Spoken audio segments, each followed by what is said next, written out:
we go. And there's Casper introducing us to the podcast. I Yeah. love Casper. Honestly, best dog. He's so fucking annoying. Please. You know what's not fucking annoying? This season so far. Well, at least from my perspective, it's not annoying. Yeah, it's pretty good so far. I mean, we've had its ups and downs, but Yeah, and I mean, there's a whole lot of season left. I mean, we're only, episode 4 started today. yeah, exactly. So, there's a lot left. And I'm excited for it. But, so I guess today was kind of just going to be the recap of the past few episodes and then also addressing the Kode situation that happened at the end of last episode. All right. But starting with episode 1, a strong start to the season, I would say. Sorry, 1 second. I'm gonna ping podcast to let them know that we're in Okay. here. Oh yeah, I can. Thank you.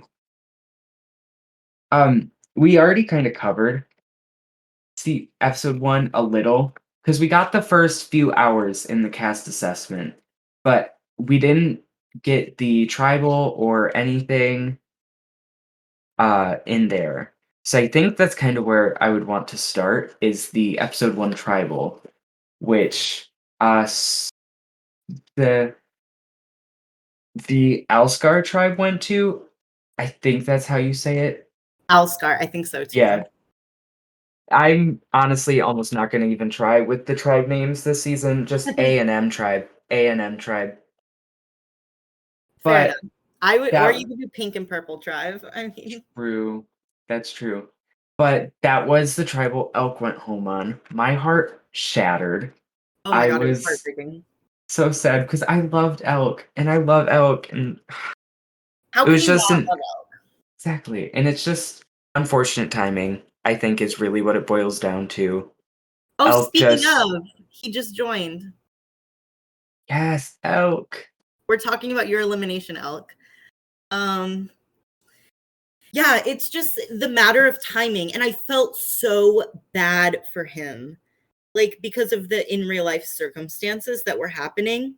Because I know like he was so excited for his chance at redemption in this game. And I was so excited for Messy Elk. So was excited. I. Because I knew he was going to bring it. Oh my God, I knew he was going to bring Messy Elk. And we were fucking robbed of it. Well, there's always what? Third chances? Is that a season we're gonna do? Exactly. But I mean, Elk was unfortunately the easy boot. I guess something that we could bring up was there was a little metagaming that happened. That was something unfortunate that happened. J-Ro, I don't think it was intentional. I don't think he realized exactly that he was doing it. But he did say, now a lot of people, because we did like put out a blanket statement, like reminder, metagaming is not allowed, you know, and a lot of people thought that it was related to the speed. And it wasn't. It was a statement that J-Ro made where he said, Elk got second, which makes him a threat. Which it could have been related to the speed because I'm pretty sure the speed they played together, Elk did get second. But I think it was related to Elk's season and Elk's season 3. Yes, but I don't think that had anything to do with his elimination, so it ended up being fine. And I think that was only just one person's reason, which was J-Ro's reason.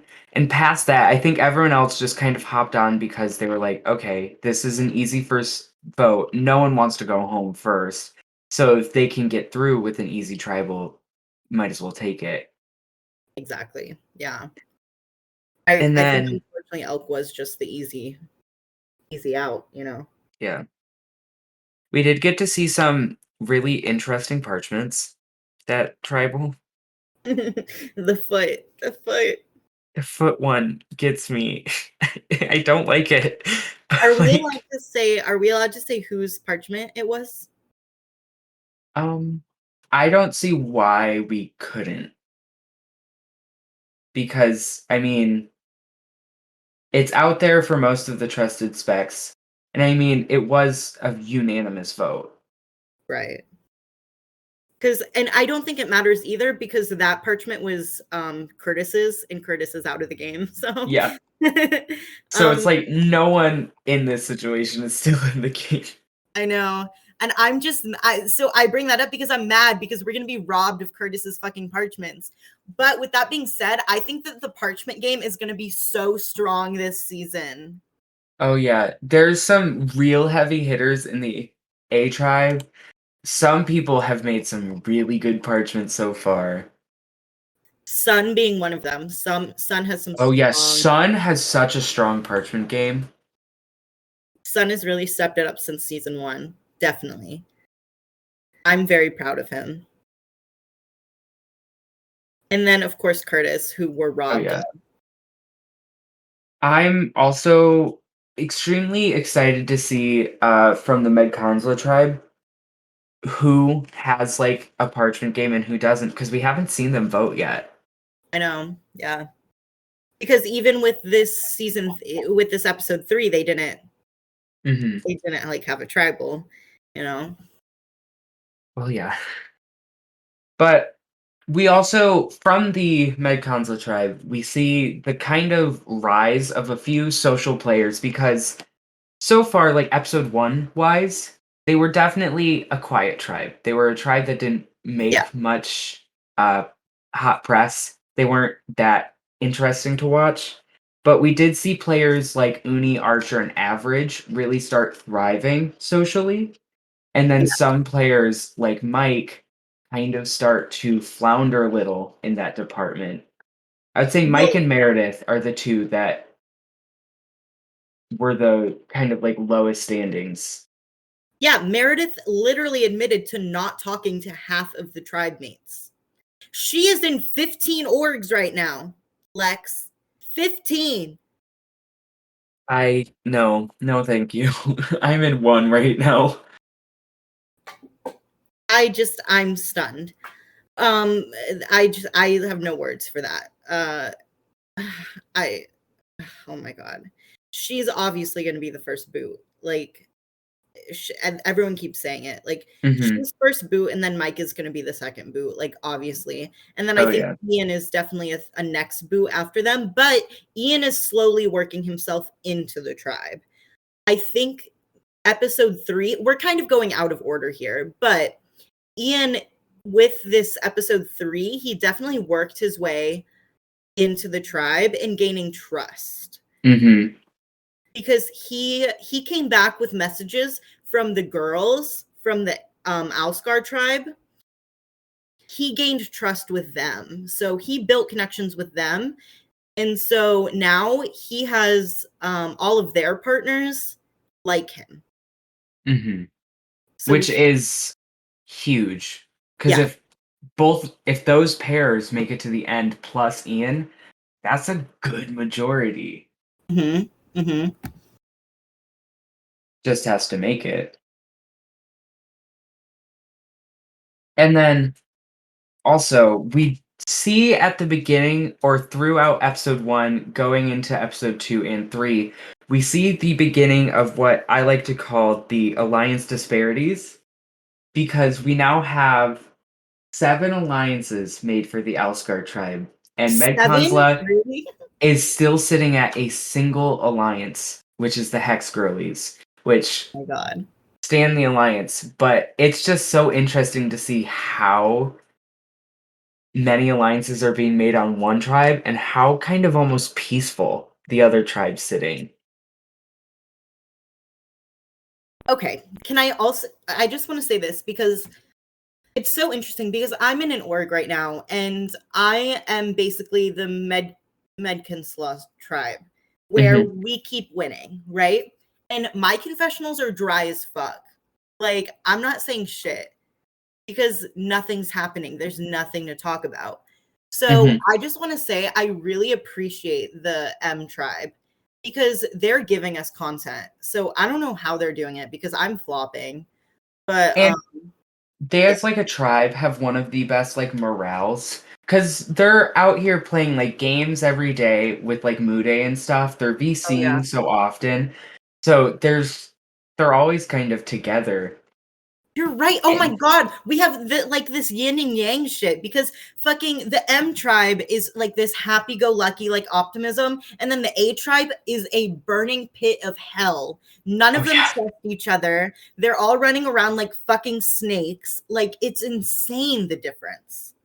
And it's gonna be so interesting to see once they clash if the M tribe gets pulled into that dynamic or if they completely like fizzle out the rest of the A tribe and calm them down.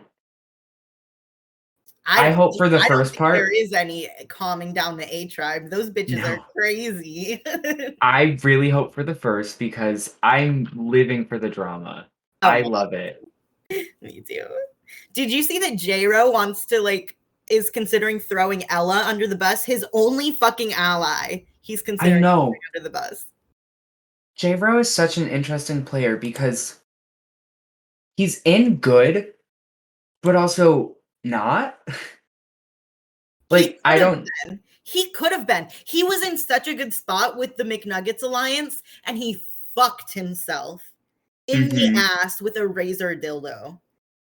Okay? This is all Please. his fault. I have no Oh, yeah. sympathy for the guy. Like, And then, yeah, we're kind of jumping all over the place. Also, Sun came into this episode, episode 4, saying that he was told basically that it was him if they went to another tribal. And that, I think, might be an interesting dynamic going into this episode to see if Sun starts playing that see, and that is turning people interesting because Sun is like a very paranoid player. I big think time. he gets very emotional. And it makes him start overplaying. So I think we could see Sun start to overplay. But Which was Sun his is not in a downfall. bad spot. No. So who told him that he's next? Let's see. Where does Although I can see why he believes it because he was the last to be told about the Curtis vote. so he said that Boofus spilt to him that there's a majority alliance of everyone but Sun and Boofus. Is that true? That's not true. So I think Boofus is out here causing chaos, which has been like Boofus's MO kind of this season. It's been the whole A tribes this whole season. Yeah. Just chaos. Hmm. Boofus is actually exceeding my expectations. He's doing better than I thought. Confessional wise, it's still not all I could hope for, but game wise, Boofus is definitely a favorite. Adds to the chaos every time. Right, and he's not getting called out for it. Like J-Ro, for some reason, thinks that Boofus is on the very bottom, but Boofus is doing much better than J-Ro. Hmm. Like Boofus isn't good with the girls. Yeah, I would say the bottom's kind of J-Ro, and then possibly Clara. Seems like she's the one getting hit a little, Yeah, yeah. but no, the girls have completely taken that tribe over, and I'm here for it. Oh yeah. We stan. We stan. Okay, I would love to see a woman win. I would too. I mean, we've had now what, 3 all any pronoun users. Yeah. So I So would love to see it's it. all on Average's shoulders to win. No. Oh, And I mean, average isn't disappointing so far, but we haven't seen a tribe yet I or know. tribal yet. So we'll see.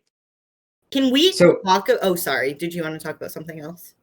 well, I was just gonna kind of move to episode 2 since we glossed over it. Oh, okay, But yeah. what were you gonna say? I was just gonna say, can we talk about Average and LaFleur a little bit? Oh yeah. They're just their dynamic is just kind of heartbreaking to watch. Like it's it's uncomfortable to watch Mm-hmm. because you see Average trying so desperately to connect with LaFleur, and then you see LaFleur complaining about like the trauma dumping. And so I don't mean to get off topic, but that is something that is a problem within the org community. I do feel like a lot of us, because we're online, we do connect through our trauma. And that's not healthy. That's not Mm-hmm. normal. Like that's not okay. And I notice it a lot from Archer and Average. They tend to be like the trauma dumpers of the tribe, which Yeah. I mean, that's how they cope. And they're also teenagers. So, like, I work with teenagers, and that's kind of just how teenagers are. They don't really know any better. So, like, I get it. And then on the tribe, there's people that are super receptive to it, and then people Yeah, like LaFleur who are completely almost like exercising of it and just don't want it on their plate. Because you've got people like Huntress and Uni who obviously are quite receptive to it. right. Which makes sense. Like, Huntress is a teacher. Like, she is a motherly figure. Like, of course she'd take that on. But LaFleur is a fucking, like, dude bro college student. Mm-hmm. Bruh, he's not there to, like, heal your inner child, you know? Yeah, Like, no. he's there to drink his vodka cranberries and get wasted. Yeah, party during Mardi Gras and play an org. Exactly. Um, so I don't think that they're ever gonna connect, but they're but Average, I think, is doing better than LaFleur. Mm-hmm. However, I think LaFleur is gonna do better long term. Yeah. I don't know. Hopefully, well, not. I hate to pry on downfalls, but also I would really love to see a tribal from this tribe this Oh, of round. course. Of course. And Because I think we'll see kind of the rise of a power dynamic, which is either going to include LaFleur or completely oppose LaFleur. yeah, and I'm not sure which one it'll be. And honestly, I think we might see it because, okay, and I know that we're not talking about episodes 4, so I'll keep this brief. But if you look at what they're doing, the A tribe is strategizing hard for this challenge, and the M tribe is doing nothing. And this is why the M tribe has lost every single challenge so far. Yeah, the M tribe literally just takes it day by day. Like they're so chilled out to the point where it's going to cost them eventually. And I think that Oh, yeah. the eventually is right now. What happened episode 2? Curtis. Curtis's Why the fuck elimination. did Curtis get voted out? I still don't know. ah, I Episode two's dynamics are one that I can't like wrap my head around. I don't know what happened. I know it was just I think someone started spilling misinformation or just started spilling information and everything just spiraled out of control. Because I think at the end of the day, Curtis kind of got pinned as the ringleader for the elk vote, which is what I Yes. think got Curtis taken out. And it's just like, whoa, whoa, whoa, whoa, whoa, whoa. Huh? That's the dumbest shit I ever heard because everyone was on board for an elk vote. Literally, if you're gonna be mad about the vote off, don't participate in the vote off. Or like Well, learn not to lock in your votes. yeah. I mean, because there was an attempt to save elk. There was. Court tried to save elk. But the votes weren't there because they all locked, obviously. Mm-hmm. But so okay, okay, that makes sense then why they would target Curtis, because if they did try to save elk, yeah. And I apparently Curtis wasn't very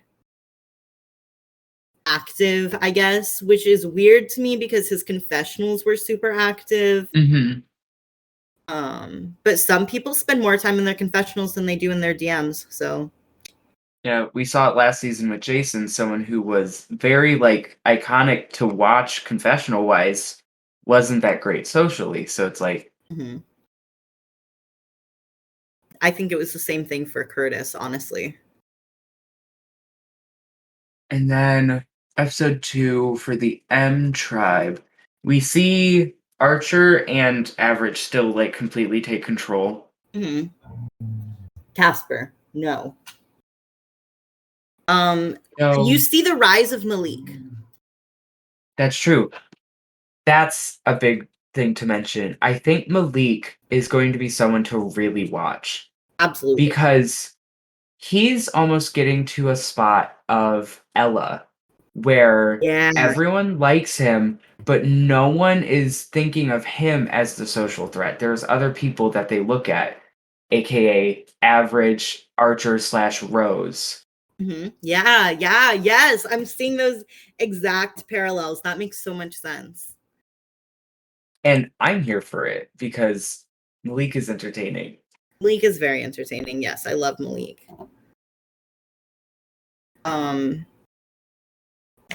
Who else is on that tribe? Huntress is also doing well. I think Huntress is fading into the background a bit, which I mean is a good strategy for right now. Yeah, I still think she'll make merge, but I think she'll be like an unknown factor. You know what I mean? Yeah. I'm I hope she becomes like an agent of chaos. Come merge. I don't know her play style, which is funny because I've played with her, but like I remember getting hero vibes from her whenever I played with her, but I don't know if that's true or not. Mm-hmm. And again, everyone can play differently every game. So Yeah. I don't know how she's gonna choose to play. She Like hasn't given enough in confessionals for me to get a vibe. exactly. And then that's kind of funny because I'm playing an org right now with Uni, and she's normally regarded as pretty much a through and through hero. That's the way she plays. But in the org I'm playing with her now, she's getting some major heat because she's kind of playing a villainous game where she is leaking information left and right. And I think that's kind of her play style is she goes hard for things like jury management and relationship building to the point where it becomes um, a detriment to everyone. And I hope to see that come into this game. That would be interesting, yeah. Because we didn't really get to see that in season 1 because like there were so many strikeouts and shit. Like there was just no gameplay, you know. So even though she was like our hero, we didn't really see anything from her.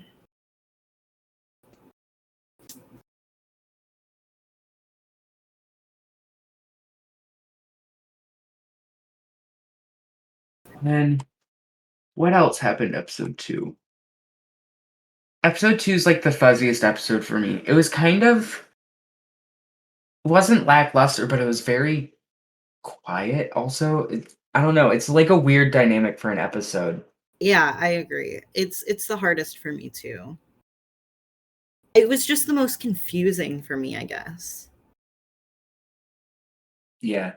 I think once dynamics or well, I mean, I have to look back at it and like really peel through everything, but still my biggest complaint is we don't get I feel like the full game from some people in confessionals. So it's just hard to tell what really goes down. Yeah, we're definitely not getting the confessional level that we got from last season at all, which is super disappointing. I feel like it means you have to pick apart more. Like, Yeah, I think we have to go through words and kind of look for more meaning than face value at this point if we really want to get like a grasp of what's going on. I don't have time for all that shit. It's the little things of how people talk about people is where you really get it. Because it's so much reading between the lines, I feel like, with this season, just because of how little it is. It's in the way of less about what they're saying and how much they're talking about certain people that you really get the full story. It's weird, but it's definitely different than last season from spectating. You know what I'm noticing that's interesting is whenever people give trust rankings, everyone on or most people on this cast only will like just give the names and will not give an explanation. That's weird to me because I'm used to people giving an explanation with trust rankings and not just. No, same.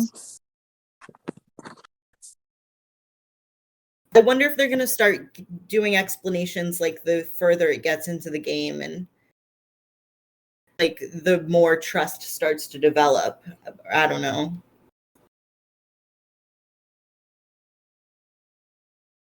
I'm feeling like right now a lot of it is when they're trusting each other a lot. They're mentioning they've had deep talks, personal talks. Yeah. I think a lot less of it is people talking on that game level, and that's why we're not seeing game. I think it's a lot more people are talking on that social level, not a game level at the moment. I think so too. Because on the A tribe, you're seeing a lot of game talk happening, but not a lot of trust happening related to that game talk, if it makes sense. And the M tribe just haven't had as much really to motivate them to talk game. Right. And when they do go and talk game, they almost immediately have been like, well, people have responded negatively into it in a sense on the M tribe when they haven't had a reason to. Like when they haven't had a reason to talk game, so they're like, why is he playing so hard at the moment? It's just the off comments of they're not specifically calling them out for overplaying, but when they aren't at tribal, like the first 2 episodes, if someone started to talk game, I noticed people talked negatively about it. Yeah. Well, I think Archer mentioned that LaFleur does not like to talk game, which is interesting. It is so interesting. Like, I get not talking it too early. Yeah, but I don't understand people who don't like to talk game at all. Like, what the hell? it's kind of half of the game. Is most of the org is being able to talk game. It's literally the game. Like, what are you doing?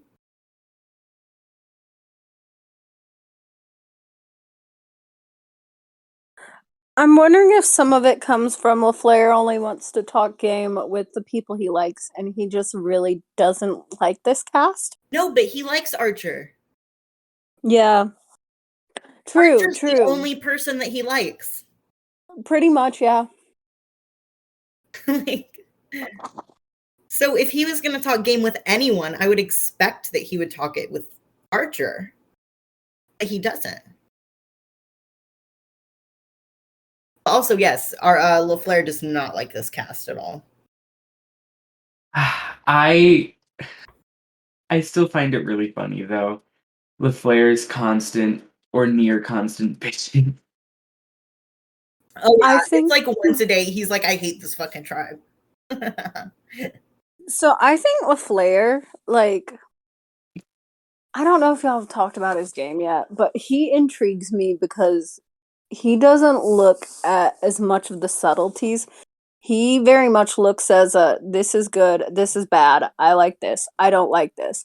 There's no, sort of, it's okay, whatever's with him.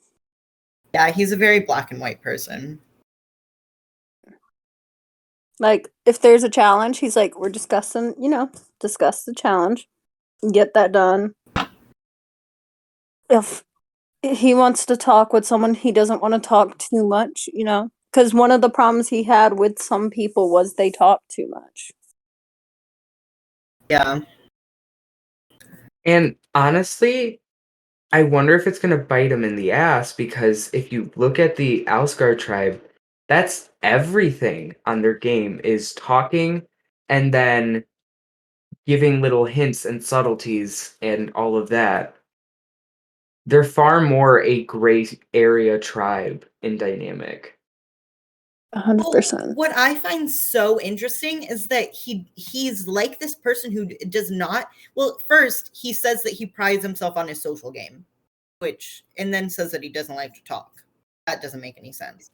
And then he is super close with Rose, who's his partner, who we saw her DM counts are already like 4,000.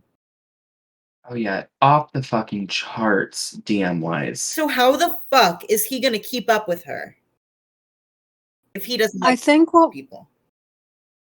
I think what we've also seen, just looking around, is that they have also admitted they don't play alike at all. Mm.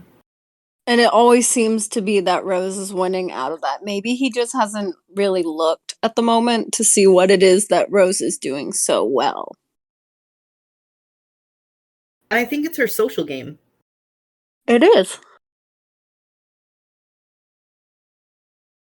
And it takes a special breed to be that social, be noticed for being that social, and still go far. And she seems to do that in games.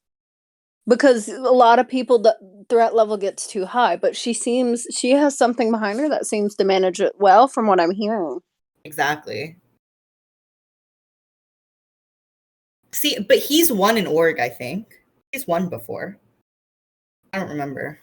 Let me see. Let me look at his application. That's all about context, though, to the org. It is. Let me see. We don't know if it was bitter jury. We don't know if he was put against to someone who did nothing. Like, there's all kinds of things. It's not to discredit his win. We just don't know the context of his win. Mm-hmm. Mm-hmm. Oh, never mind. He's never won. The best he's gotten is second. Okay, that's far too. Like, and a lot of it could be maybe he's mentioned casts he's really liked before. Maybe that happened to be the cast he really liked. Yeah, that's true. It's so funny. His placements are 5th, 2nd, 16th, 3rd, and 12th. That's a vibe. I mean, when I play orgs, I hit all over the spectrum, so no, I feel that. Yeah, he's an interesting one. I do feel like this might just not be his cast. If certain people want to start working with him, I want to see where that goes. I don't think he'll get far with it as long as who was it? Average is in the game though. Because I think Average is just in a pretty good spot. Yeah, I think Average will tank LaFleur's game. Yeah. 100%. All it takes is Average shit talking LaFleur a little bit, and it's over. Because everyone's gonna love Average, because Average is like so nice and like fluffy and like I don't think it has to be shit talking. I think it could just be a, you know, like I don't think Average would go about it in a shit talking way. I feel like if Average could make herself the victim out of it, boom. Wait, what? Oh, like when I just don't get why LaFleur doesn't talk to me as much, or that blah blah blah blah blah.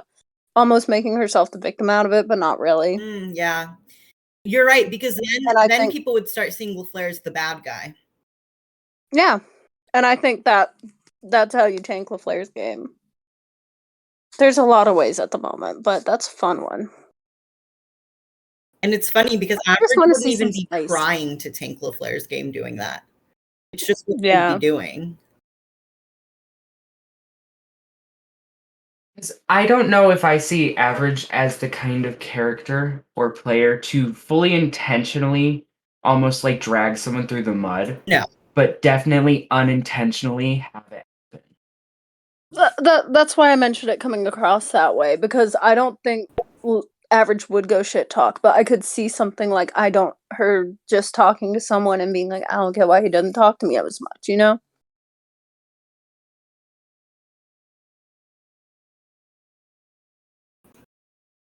So, Emmy, question for you. Mhm. So, with these first few episodes, you have been the one doing power rankings, and you have a whole number system for this. And I was wondering if you wanted to explain it all for the viewers to kind of get a sense of where these rankings are and how it's being done this season. Oh my gosh, yes. I'm sorry, like I love this number system. It's something that I had come up more with on the spot of I do go through every single message that is sent in any confessional, and most I comb through it, and most alliance chat. Um and through points, um they're not really assigned a set value, except if you're number 1 on someone's trust ranking, it's a 2. If you're in the top 3, it's a 1. But a lot of it is the mentioning of how people talk to.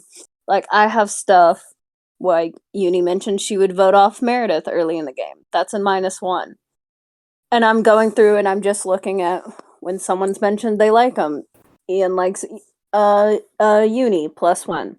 This person likes this person. This person said they had a good conversation. But then there's also moments where if you're liked, you're going up. But if people notice you're being liked, like say, where Rose seems like she is likable, you know, is +1, but everyone likes her, that's a -1 and can negate itself. So when you're gaining threat level in instances like that, I tend to like subtract points because, to be honest, threat level is going to do some people in. And it's not a set thing, but it lets me know of literally every moment that someone does something, like make an alliance, um, is mentioned by someone. It lets me see exactly how much someone is being talked about and how much they are doing. There was, for episode 1, Sun literally had like 4 different mentions and things he did and all that. But it generally ended up slightly positive. So while he didn't have a lot of mentions, his number was like 2. So there were some pluses and minuses of people thinking he's a little inactive and other people really liking him. And how that all comes into the factor is when you have your numbers, you do have to use some context still. In the end, of my rankings of, I think it's A Tribe that Clara's on, right? Yeah, A Tribe. In the end of my rankings, Rose had the highest number because of how much people loved her. Just completely blew out of the water how much people talked about how she seems really likable. But in that first episode, nobody else was really getting talked about as seeming really likable. So even though Rose had that higher number, Ella would go above because of the game she was playing. But I mean, it was like Rose had a 15, Ella had a 14, and that's just based on all the positives and negatives I saw in that. Yeah, so it really just became a judgment call at that point of how is their game going to affect the numbers. But it does give that. So while some of it is a judgment call, how does their game affect the numbers? It does give a really good idea of exactly how much someone is being talked about and how much they're being noticed. But also gives a really good idea of just the general placements. Like what? I flipped 1 pair, maybe 2. It still gives me a really good idea of general placements of where I feel would be good.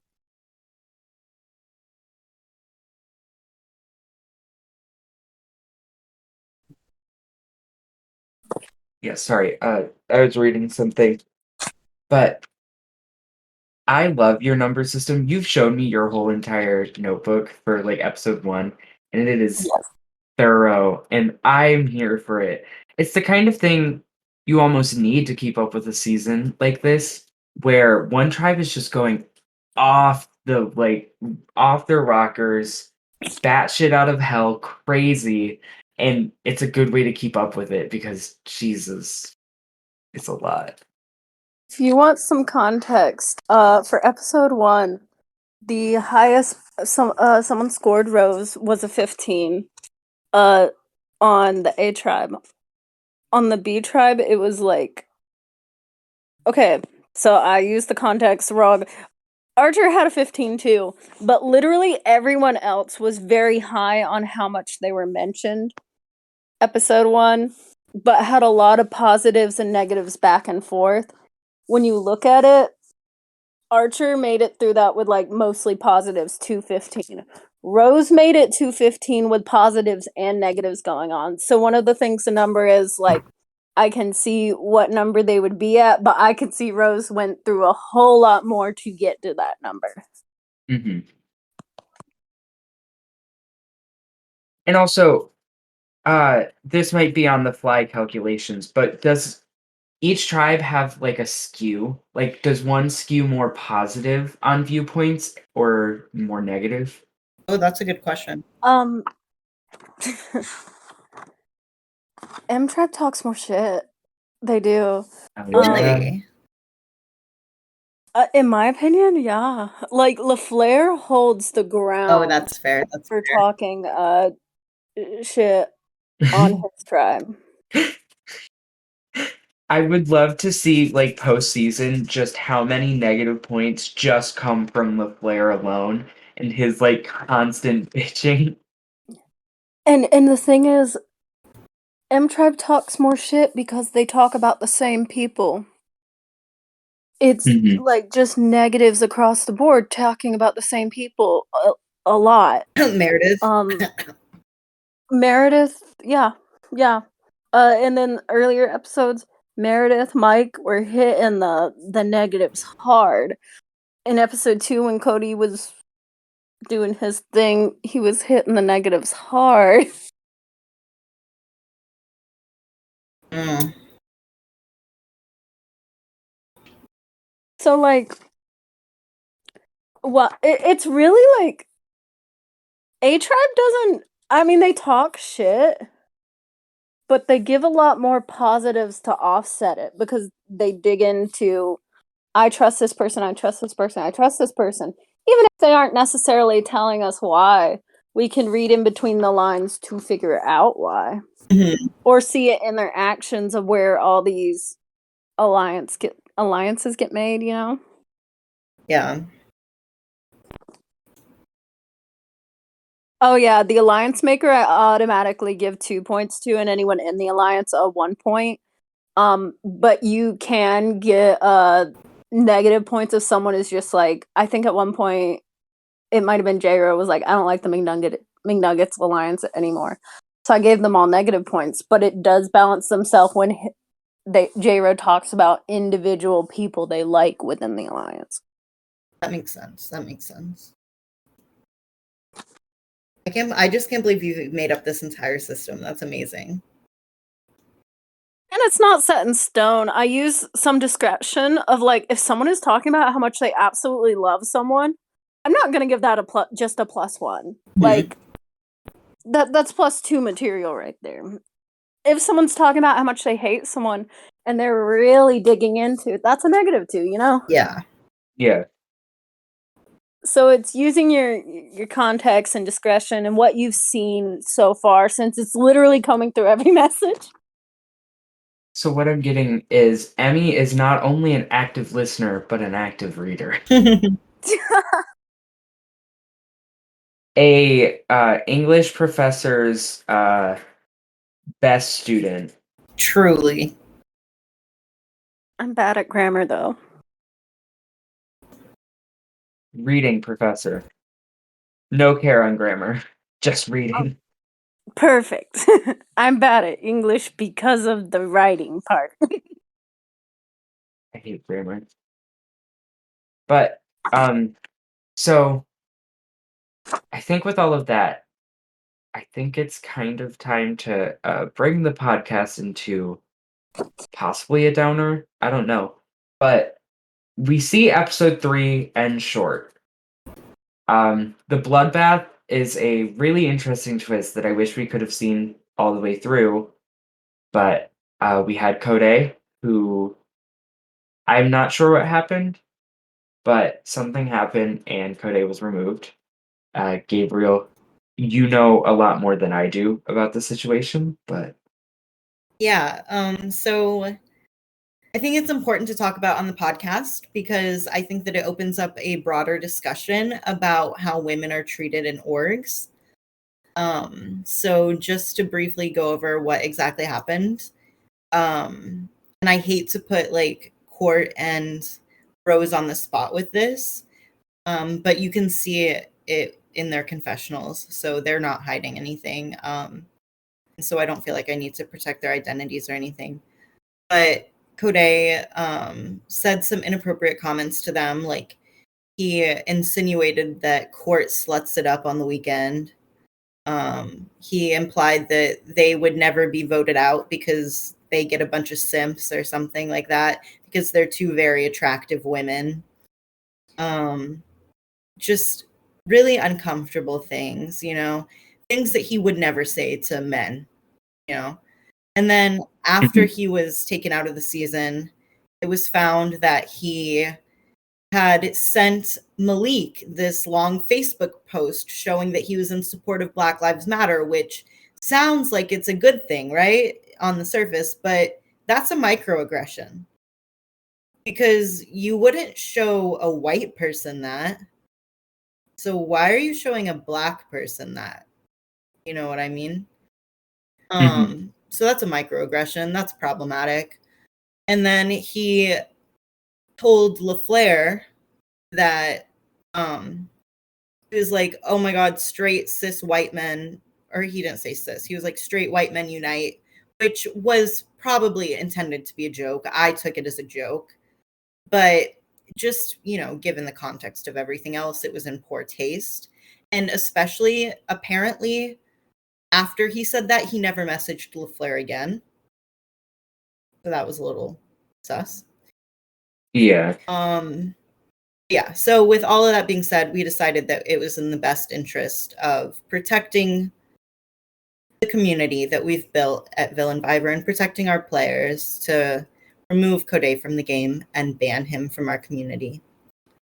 So that is what happened. And I think at the end of the day, it's the right move. And I like what you said in the spec lounge on the whole situation as well, in that no one is truly an evil or a good person. We're all in like a gray area of we all say things that are good or bad.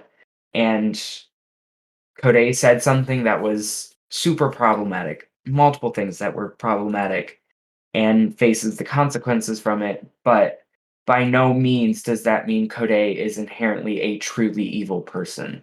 Yeah, I think Huntress And was actually the one to say that. I just know I saw someone mention it in Spec Lounge Oh. to someone. Yeah, I'm not sure who said it, but that is important to remember.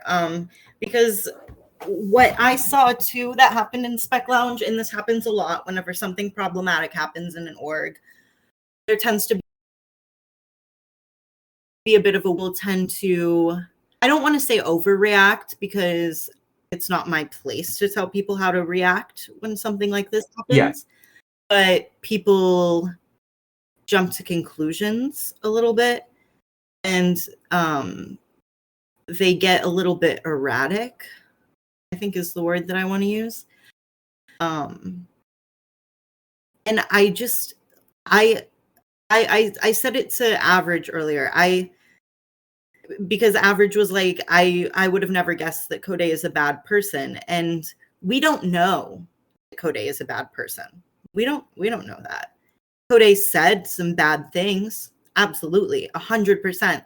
Those things should have never been said. But it's not our place to say that he's a bad person. And like Huntress said earlier, very rarely is anyone ever a bad person. Very rarely. You have people like Hitler, obviously, like Stalin, who are bad people. Mhm. But I wouldn't compare this situation to those. You know what I mean? No. Personally, and I don't know if this is just like the social worker in me, but I like to think that most people are good people who make mistakes, you know? And that doesn't mean that you have to forgive them. It doesn't. You can be mad at them. You can think that it's completely unforgivable. That's entirely okay. You're entitled to that. But it is also just important to remember, like, that just as he should have remembered that there are people on the other side of the screen, it's important for us to remember there is someone on the other side of that screen. So, like, these accusations of, like, sexual predator and stuff, it's just, like, it's a two-way street, I guess is what I'm trying to say. And it feels weird saying that because I don't want to make it look like I'm defending anybody. Mhm. But, yeah, that's my take on it. And then, oh, go. I mean, when it comes down to it, we're all human and we're all going to learn our lessons at different paces. He said some stuff that doesn't mean he can't learn from it and learn how to better himself through it. And people like to just completely cancel it and act like people can't learn from that. Exactly. Like, I'd venture to say we've all made mistakes. We've all said things that we wish we hadn't said. Maybe Yeah. not to the extent of that he's said things, but we've all made mistakes and learned from them. So I just encourage everyone to practice a little bit of empathy, you know. And that's why, like, we had one spectator be like, "Can I go in his DMs and say some awful things?" And I was like, what the hell? Like, I couldn't believe that I had to put out a statement saying, "Please don't harass this man." Like, but I did. So, Because at that point, you're almost stooping to the same level where now you're the person who's saying stuff that shouldn't be said. exactly.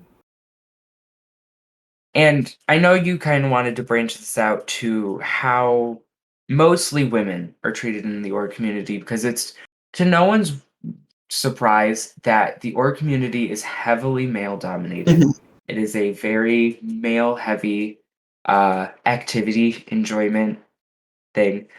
There are some sides of the community with a lot worse problems, Mhm. and no part of the community is free from these problems. But I would like to say that, or like to think that Villainvivor is one of the safer ones. Yeah.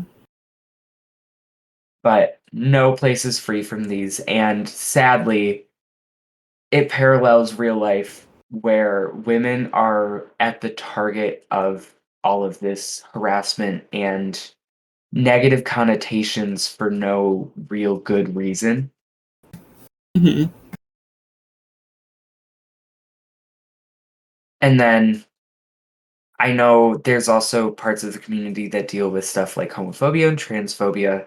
So it's just, it sucks to see something that can be such a relief for people also go down this world, this like uh whirlpool and like drain where it can almost become a haven to a detriment for someone. Mhm. I agree. Um, I It's so interesting because I've had the experience. I started orgs presenting as a woman, and I transitioned into a male while playing orgs. So I've seen like both sides of it, which is just a really unique experience to have.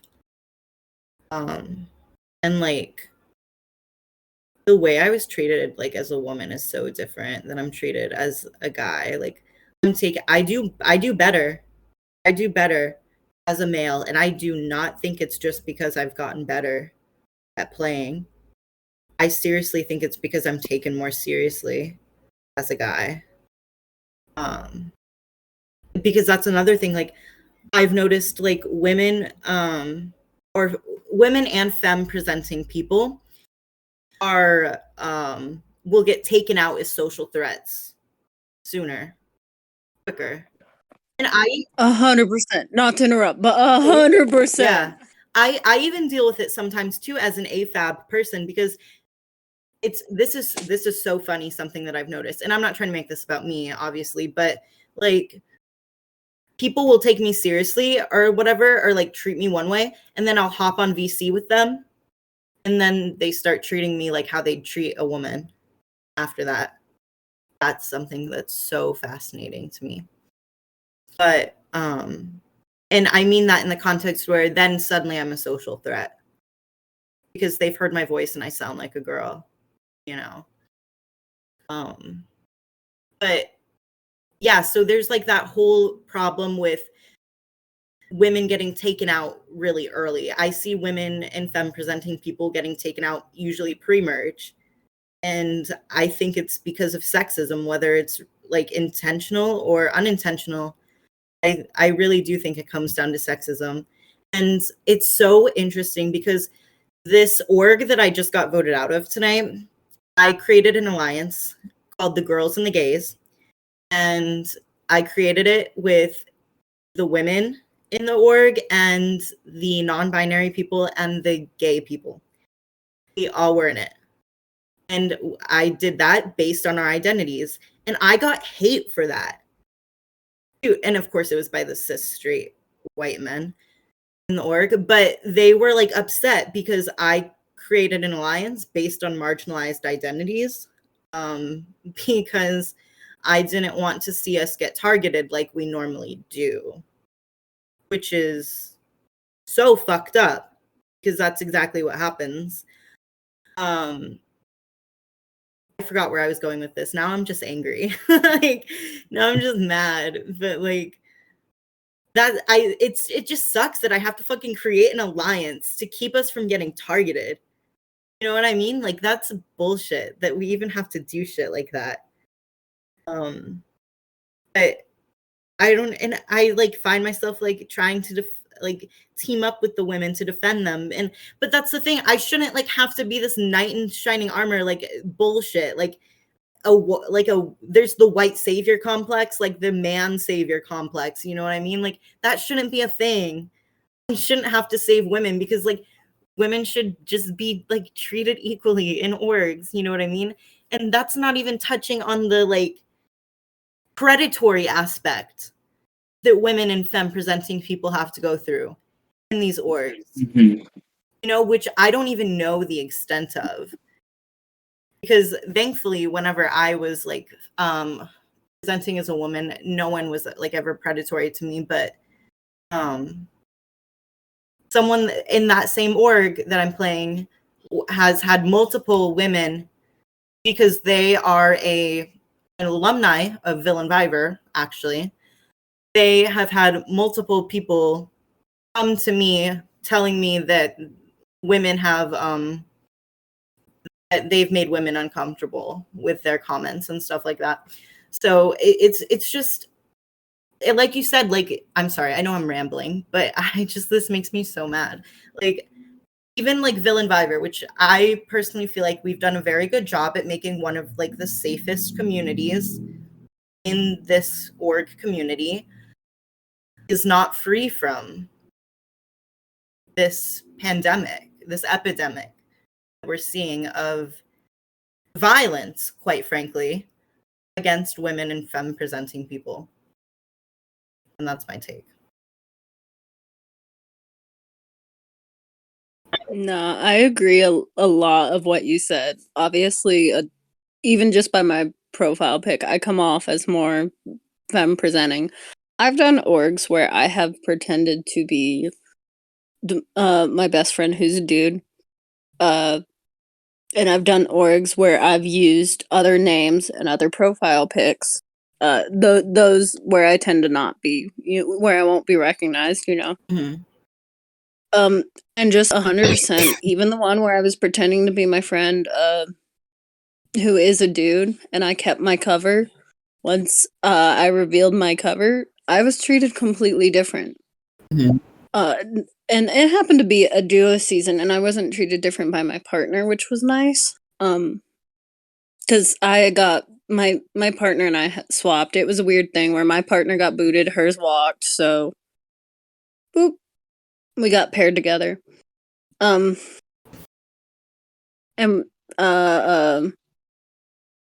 we both just happened to be, LGBT and just clicked that way. So they never really she never really saw me different.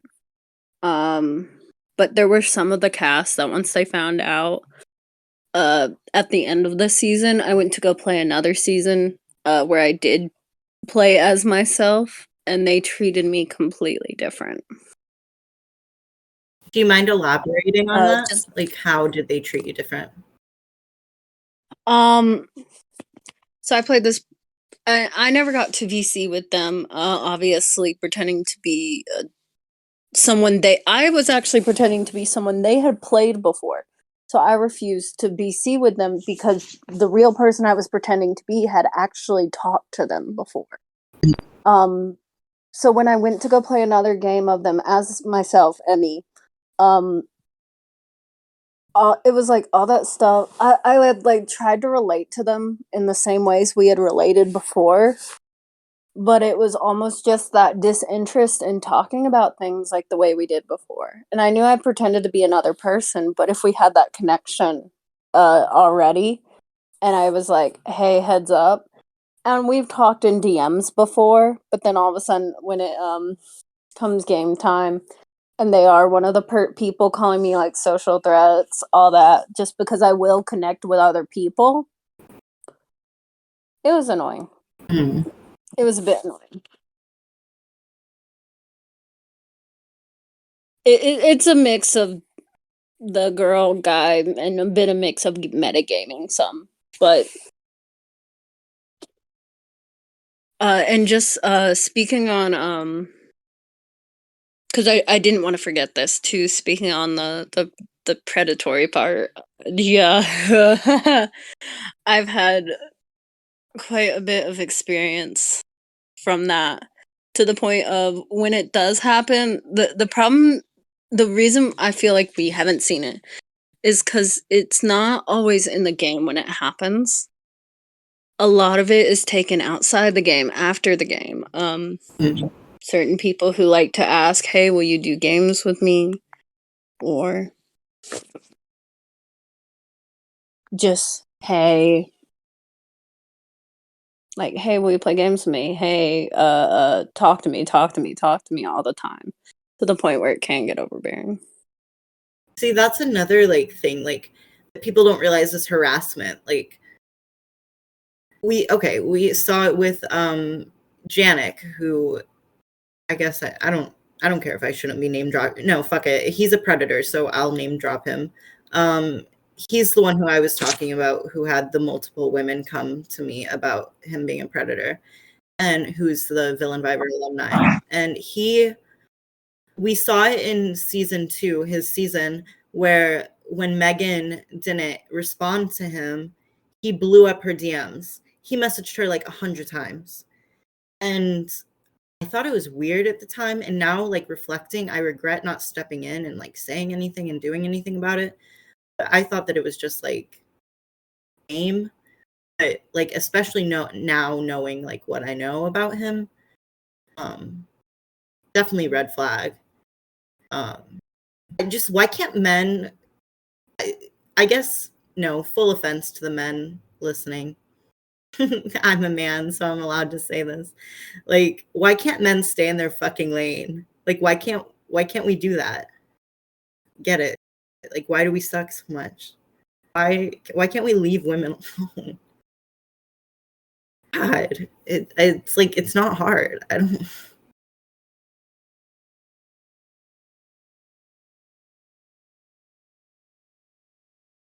And I snaps, yeah. instead of clap snaps. No, that's a thing that shouldn't even be snap worthy. Like, it should just be common fucking sense. Like, like, like, like it almost like bothers me whenever people like thank us for stepping in and dealing with situations like the Code A situation. Like, it's not like thankworthy. Like, it's just the right thing to do. Like, I mean, I don't know. Like, I'm not saying like that I'm not grateful for like a thank you, you know, but like, it's like I said, it's the right thing to do. Like, we're not going to put up with that kind of behavior. I mean, like, I love the org community, and I want it to be a safe space for everyone, not just for people who look like me. You know what I mean? Something that I've heard through my university that I go to, because we're having a huge problem with COVID and like attendance rates and everything. But I see it in the org community and I see it in real life with minorities and aggressions, microaggressions, harassment, bullying, and all of that towards these minorities. We've almost become desensitized, and there's almost a sense of like apathy and like not caring. There's like no apathy to these issues anymore for some people where they're almost like numb to seeing this and they're like, oh, that's just normal. We're not going to do anything about it. And it's just kind of, not kind of, it's very disheartening to see because like I know personally for myself with like non-binary and the queer communities, there's still a lot of like harassment and targeting in real life in orgs and all of that. And it's just kind of something that everyone's like, oh, you'll be fine. You've got a thick skin or something. And it's like, no, I I would like to have this be dealt with. Well, I mean, I can speak on that like as a trans person. Like, it's because we need our fucking allies to like stand the fuck up and like do something. Like, why is all of the burden being put on marginalized communities to fight back?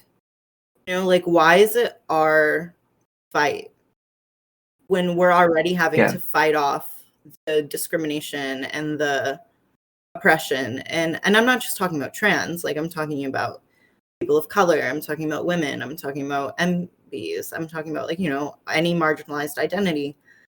Um it we allies need to be allies and fucking do the work. You know, instead of just being like, oh my God, I People, support you, like fight for me, you know, stand up, yeah. do exactly like what we did today with Code A and be like, we're not gonna fucking tolerate this. Like, fuck you. You need to get in line or get out. You know? People often forget that saying nothing is still taking a stance. Oh, 100%. 100%. I'm so I'm gender fluid, but I present very feminine. IRL, I don't tell most of my IRLs that I am unless I'm close with them. General classmates, I do not tell like at all. But that's allowed me to see a lot more people for who they are. I am the only feminine presenting in like any of my classes ever. I'm in electrical engineering, so only person there. And it's when you are that you really see hearing the grapevine through the grapevine the jokes, hearing the jokes about LGBT when you don't admit you are. It's the quote unquote little air quote jokes um that you just see daily. And it does suck that we see that in orgs because I've gone to different communities that are outside my own and seen people make these jokes and make these jokes and just hear, and I'll say something to a host or something and just hear, and oh, it's fine, or oh, I mean, we can talk to them, I guess. Like, it shouldn't be a guess. It should be you should not be letting this happen, you know? Well, that's the thing. Like, that's a microaggression. Like, that's a form of an ism.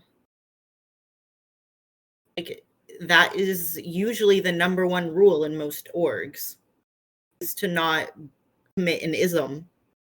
A microaggression, again, is an ism. So why is that being tolerated? Like, and it's one thing if like you aren't, like, if I'm LGBT, like I'm trans and I'm like, I hate trans people, like obviously I'm joking. And that's like one, like I'm allowed to say that. I'm trans. I can say that. But, like, it's different if like someone who's not trans is like, I hate trans people. Like, it's different. And then I would expect someone to step in and be like, that's not okay, you know? But yeah, it is truly amazing, like how so many org owners, like hosts, won't do things because I don't know, they're afraid of like losing views. I don't know why they don't step in. Personally, I care about people more than I care about views, but I don't know, maybe that's just me. Yeah, I think some people are so committed to growing their org that they're not looking at the right community and building the right sense of like camaraderie and everything between their spectators. So they just grasp at straws and they let the bottom of the barrel people through. And it's just disheartening to see people not really take like a care for their community.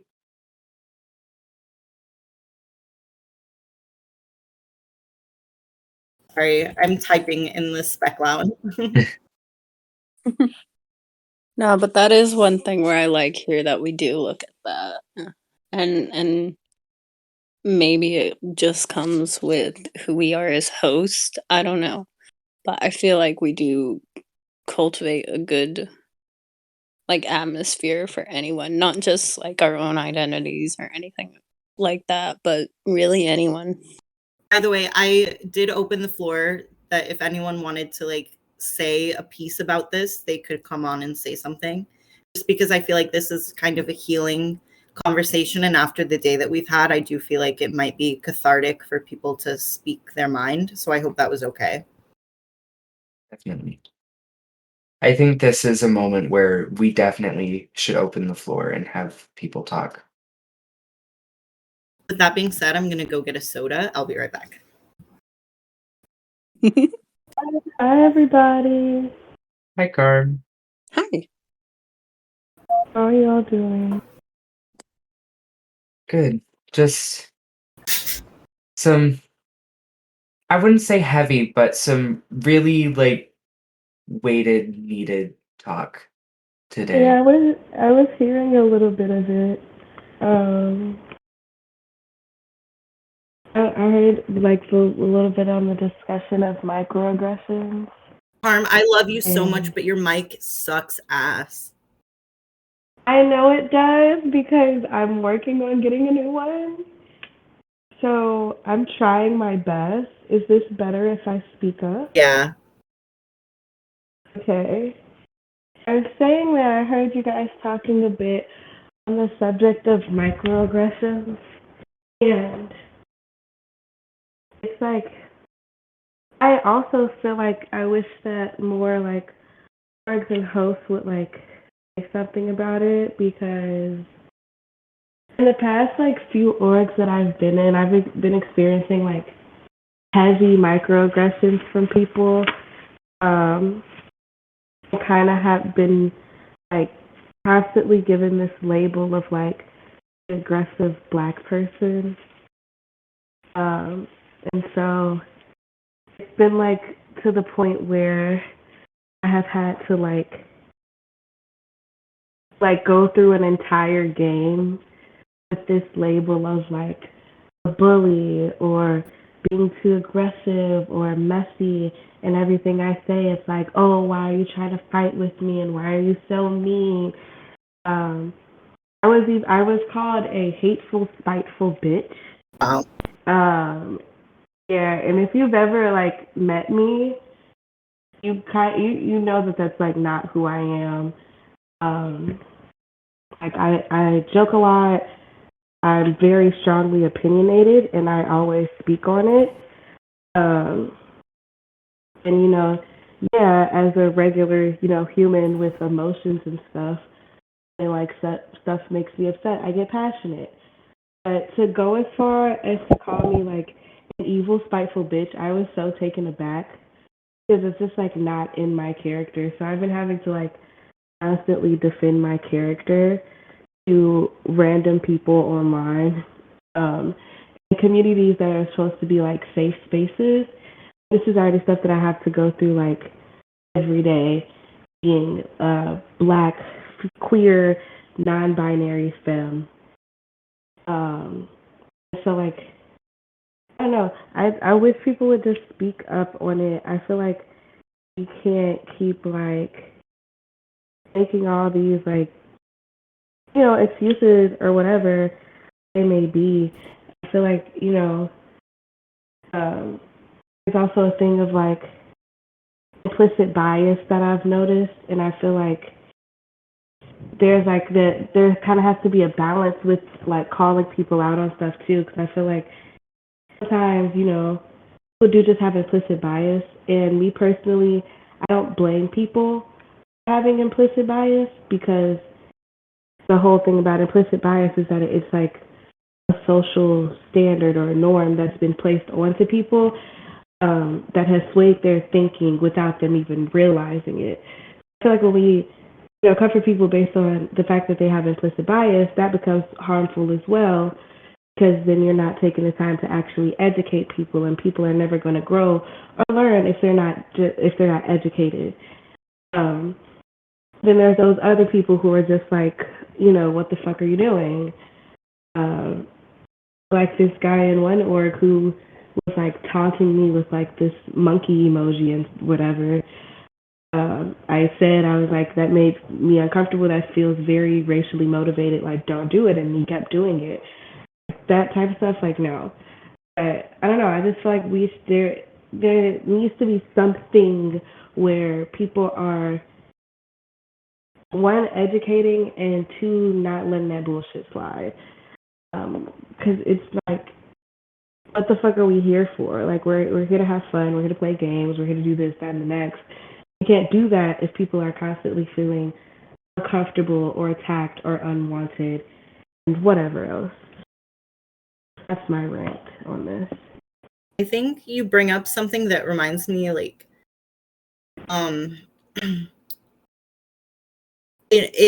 sorry, I'm trying to gather my thoughts.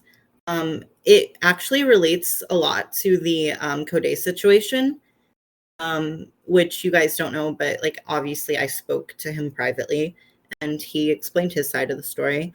I'm not going to go into details about that. However, there is this idea of intent versus impact, and there sometimes is debate over which one is more important.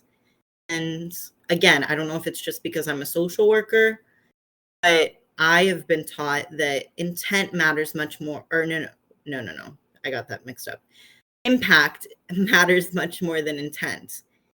Because the way you make someone feel, that's their truth. You can't take that away from them. It doesn't matter, like, because that if you've caused pain, then you've caused harm. Like, you can't debate that. It doesn't matter it doesn't matter if you didn't mean to. You did, point blank, period. Your intentions could have been pure, but you still need to hold yourself accountable for that. You can say, I did not mean to. You also need to say, however, I understand that I did, and I am sorry for that. How can I fix this? But people are so quick to be defensive, especially talking about things like race and gender and sexuality. They're just so quick to get defensive because these are uncomfortable topics, especially if you're someone who is of the dominant. Is dominant the right word? I don't know. If you're white or a man or cis or straight, like it's hard to talk about things that whenever you're the oppressive party, it's hard. And because you don't want to admit that like you cause harm, you know? Mhm. Yeah, so I don't know. That's just my take on it. I just like hold yourself accountable. Like it means so much more. It like you'll get taken so much more seriously. Like you'll be able to build bridges. You'll be able to get somewhere if you just accept responsibility. I feel like I agree with you, and also I feel like I don't know. For me, intent and impact are like they're equal. Me, I feel like okay, I can understand that what I said didn't impact you how I intended it. Also, not but and to have like coherent conversations and to come to some type of understanding and like middle ground. You also should take the time to understand that how you were impacted is not what I intended. And I feel like if both parties aren't able to understand that the intent just didn't match the impact and that's okay, then I feel like there's no way that you can properly move forward from a situation. It's like you can I can accept that like my intent didn't match my impact all day long. If this person is still sitting here being like, but you still said it. Even if I say my intent didn't match my impact and I'm sorry that it hurt you that way. That's not what I intended to do. And there's people who will still come back at you and be like, yeah, but you still did it. And it's the fact that you did it that matters. Da, da, da, da.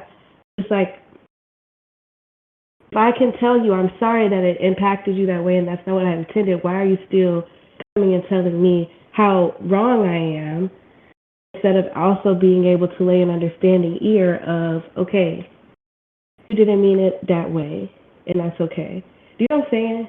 Yeah. I feel like they're both very important to come to actual, for everyone to be in a place of understanding, for things to actually be resolved. Yes. I Sorry, Alex, I didn't mean to cut you off. So with my education, like degree and learning from that, what I've seen in the world is almost the beginning of a gatekeeping of growth. We have created a culture where we call things out and we let the impact completely like drive over the intent, which Mm-hmm. I'm in the camp with you, Carm, where it's and in both things are incredibly necessary in a situation to understand where the impact is the first thing that hits. And then someone comes back to you, and then you explain your intent, and then you reach the middle ground. And that's the pipe, like, that's the process for growth. And that's something that I feel like we're losing. Mm-hmm.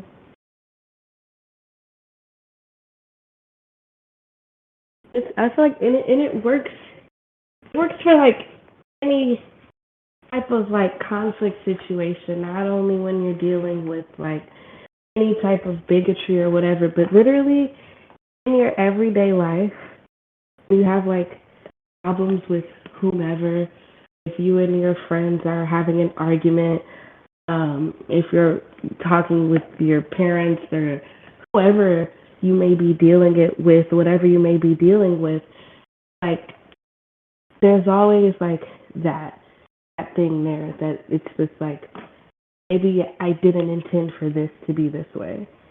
Certain situations are more dire, and intent versus impact gets a lot more complicated.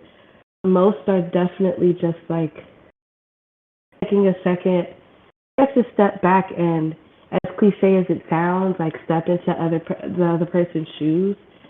Because I feel like that is like genuinely important, and I feel like it takes people a long time to like learn that. So sometimes there's also just that thing where you have to just be like, okay, and just let that person do whatever it is that they're going to do and go on with your life knowing that you took the time to be understanding and try to make, a progressive resolution.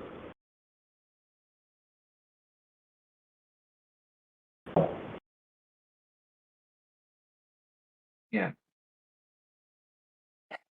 I think what a lot of people also fail at is every conflict, it's a two-person solution. It's never going to be one person does all of the legwork to make something right. hmm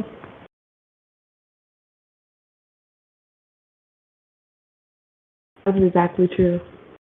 Exactly true. People really do, and I see it so much, and it's so annoying.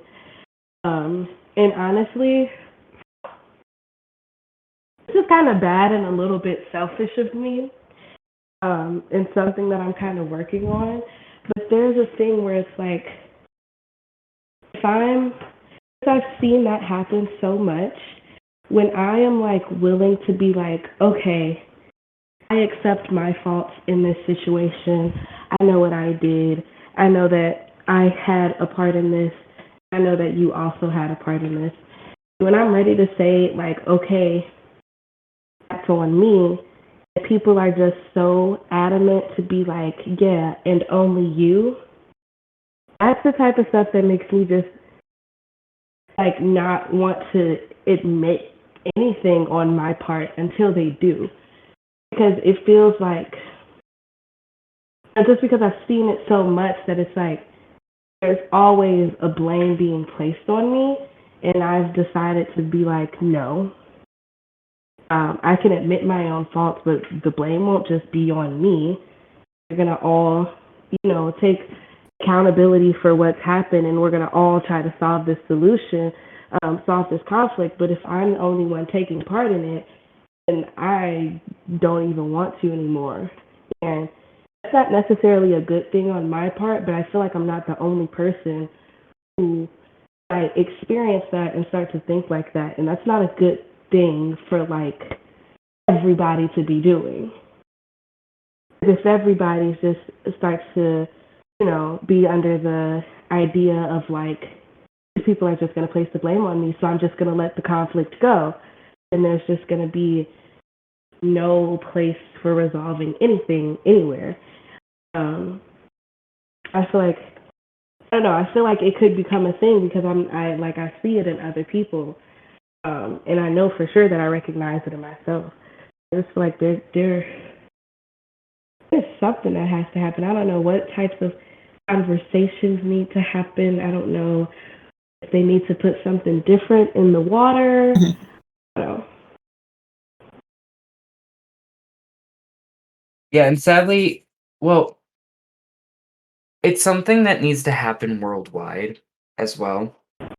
But it like we're doing our part, I feel like, in Villainvivor, but it's such a small, tiny, minuscule part of the community and the world but I feel like if we do our part and we inspire others to do their part, it becomes that kind of butterfly effect, and it's just incubating that.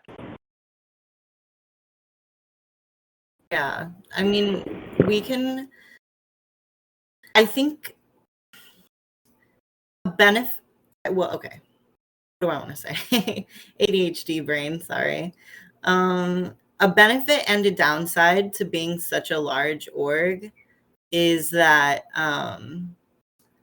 we have a lot of eyes on us, We are pretty well known. Every day I have someone in my DMs like, "Oh my god, you own Villainvivor," and I'm like, "Yeah." And so I think, yes, while it needs to be worldwide, I agree though. However, we have a responsibility. I think that we're fulfilling that responsibility of putting that influence to good with what we have, which is our platform here at Villainvivor. You know what I mean? By like we are, as far as I know, the only org in the community that utilizes mental health checkpoints, which is something that I think should be implemented in every org. I think it's very important, which obviously is why I started it. But we put a priority on that, you know? It's why we listen so intently to feedback from our castaways, from our spectators, from everyone. I had a point with this, but I might have lost it on the way. Yeah, I guess what I'm getting at is I just think that we have a lot of influence and we have a lot of power and we have a lot of responsibility, but I think that we're doing the right thing and we're on the right path with it. And I'm proud of us.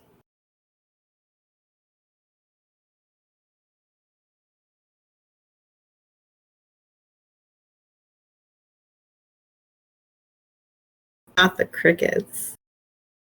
Well, I think I've kind of said my piece on everything. It's a very broad and large issue, and it's hard not to just go on and on about it, but my main thing, I've already said, is that it's it's something that everyone needs to do a little work on, basically.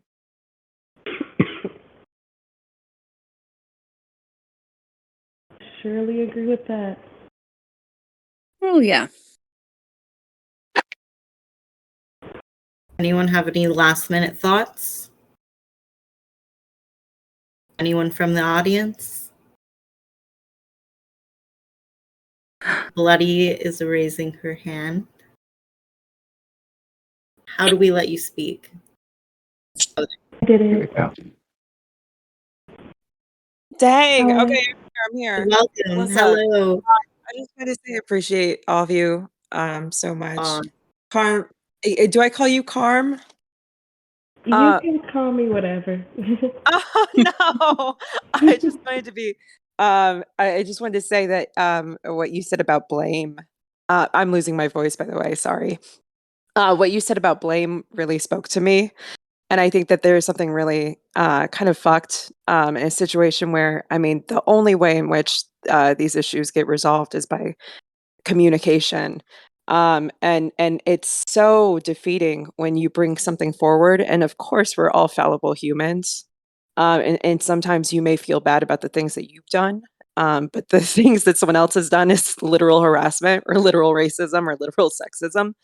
And it's one of those where oftentimes in an org community, it can feel really defeating when you admit to something to try and kind of start that conversation, and it ends up either being entirely placed on you, or the blame is just divided 50-50, which both are fucked. And so I just think that there's just something really interesting about what you were saying about blame and how it can even keep you from wanting to address those situations at all. So appreciate that. Yeah, thanks. I mean, I just feel like just because I've like been there, I feel like it sounds to me like, like I'm not the only one, and I get it.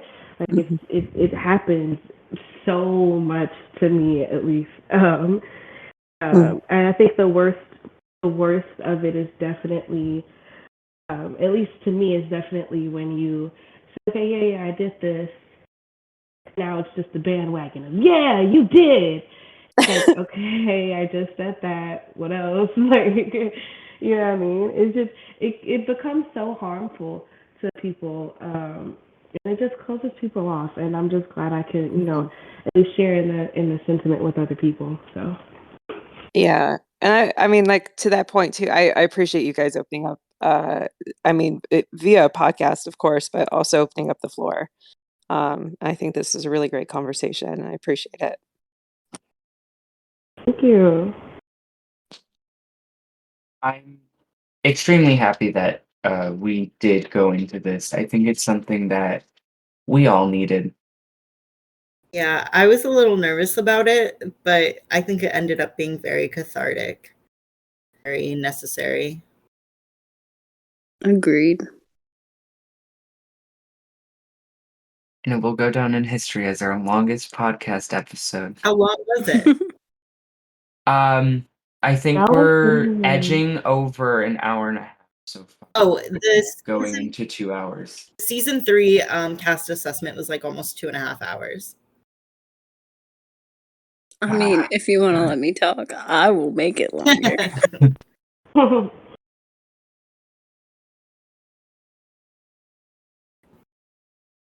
That doesn't mean sit in awkward silence, guys.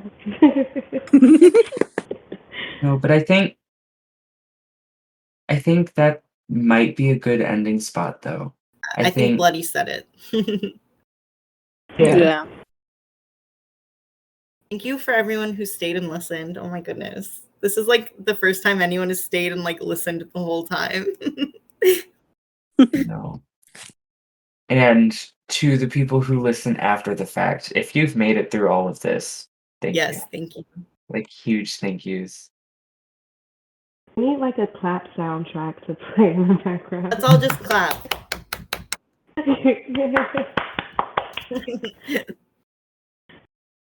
And I'm gonna interject and say a huge thank you to Lex and Gabriel for always getting on and doing these podcasts. Oh, I have no life.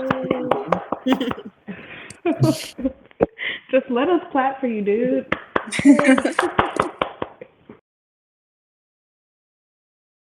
thank you guys for giving me like a platform to talk in.